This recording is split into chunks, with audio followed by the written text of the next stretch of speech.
दोस्तों, मैं professor M R. Joshi M A. M Ed. Shri Sharda Bhavan Shikshan संस्था का अध्यापक महाविद्यालय नांदेड़, इस महाविद्यालय में असिस्टेंट प्रोफेसर इस पद पर कार्यरत हूँ। तो आज हम हिंदी टीचिंग मेथड, हिंदी अध्यापन पद्धति, इस सब्जेक्ट के कुछ MCQs के बारे में जानकारी लेंगे। चलो तो आज हम देखते हैं हिंदी टीचिंग मेथड, हिंदी अध्यापन पद्धति के कुछ MCQs। फर्स्ट क्वेश्चन, डैश पठन का पहला प्रकार है अ मौन वाचन, ब प्रगट वाचन, क अनुवाचन, ड सस्वर वाचन। यहाँ पर करेक्ट ऑप्शन है क अनुवाचन। अनुवाचन पठन का पहला प्रकार है।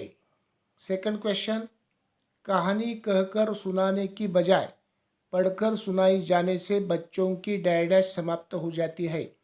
अ लालसा, ब उत्कंठा, क रुचि, ड उपर्युक्त सभी। तो यहाँ पर करेक्ट पर्याय है ड उपर्युक्त सभी।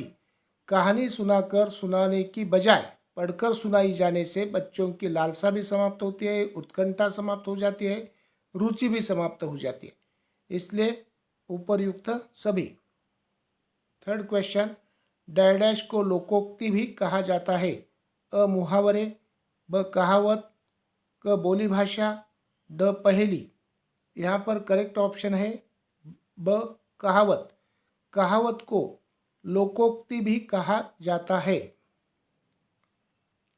फोर्थ क्वेश्चन, अपश्रवण का अर्थ है डैश। अ कम श्रवण करना, ब गलत सुनना, क श्रवण नहीं करना, ड ध्यान से सुनना। सही पर्याय है ब गलत सुनना। अपश्रवण का अर्थ है गलत सुनना। पांचवा क्वेश्चन, नियोजित अनुभूतियां किस स्थान से प्राप्त होती है। अ समाज से, ब बस्ती से, क पाठशाला से, ड घर से। तो नियोजित अनुभूतियां पाठशाला से प्राप्त होती है, इसलिए क पर्याय पाठशाला से। नियोजित अनुभूतियां पाठशाला से प्राप्त होती है। छठा क्वेश्चन, प्रभावी कथन के निकष है डैश। अ उचित हावभाव और उचित गति, ब शुद्ध और स्पष्ट उच्चारण, क प्रमुख मुद्दों पर बल और आशानुकूल आवाज, ड उपर्युक्त सभी। तो यहाँ पर सही पर्याय है ड उपर्युक्त सभी। प्रभावी कथन के निकष है उचित हावभाव और उचित गति, शुद्ध उच्चारण और स्पष्ट उच्चारण, प्रमुख मुद्दों पर बल और आशयानुकूल आवाज, इसलिए उपर्युक्त सभी। सातवां क्वेश्चन, हकलाना और तुतलाना ये डैश दोष कहलाते हैं। फिर से क्वेश्चन पढ़ता हूँ। हकलाना और तुतलाना ये डैश दोष कहलाते हैं। अ पठन, ब लेखन, क भाषण, ड श्रवण। तो यहाँ पर करेक्ट पर्याय है क भाषण। हकलाना और तुतलाना ये भाषण दोष कहलाते हैं। आठवां क्वेश्चन, जिन प्रश्नों का जवाब दिए गए पर्यायों में से चुनकर देना पड़ता है उन प्रश्नों को डैश प्रश्न कहा जाता है।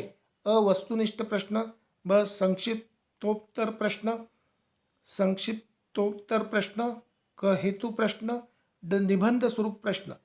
यहाँ पर करेक्ट ऑप्शन है अ वस्तुनिष्ठ प्रश्न। जिन प्रश्नों का जवाब दिए गए पर्यायों में से चुनकर देना पड़ता है उन प्रश्नों को वस्तुनिष्ठ प्रश्न या ऑब्जेक्टिव क्वेश्चंस कहा जाता है।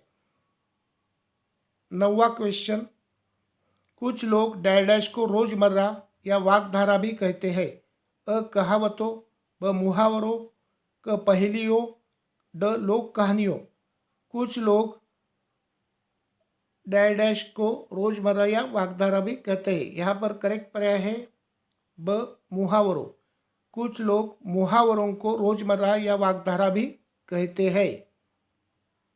10वां क्वेश्चन, हिंदी के अध्यापन कार्य में छात्रों का मौन वाचन सउद्देश्य होने के लिए डैश की आवश्यकता होती है।